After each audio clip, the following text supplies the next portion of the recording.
banii, antidependență, am potență. Înregistrat în catalog, fac prezență, pentru că la femei produc dependență.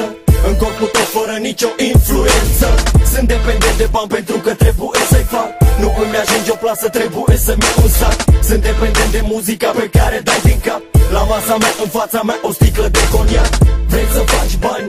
Atunci fă bani. Vrei facultate? Fă o baia de golani.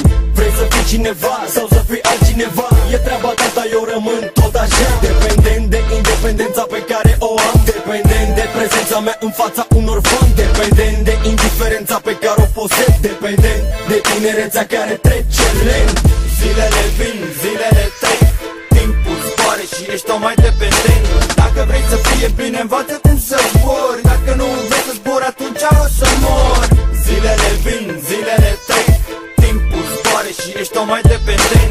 Dacă vrei să fie bine, învață cum să zbori. Dacă nu vrei să zbori, atunci o să mori. Lumea e în continuă mișcare, transformare. Fiecare secund cu valorile lui esențiale. Depinzi de lucrurile materiale, de ideile altora și ideile tale. Sunt banii fără de care nu poți să te menții mult timp în alergare. Te ferești de narcotice, dar găsești dependență în lucruri mai puțin toxice. Narcotice strălucitoare, virtuale, fac dependente tot mai multe doamne. Secolul 21 e unul religios, așa cum i-au bănuit și nu au greșit.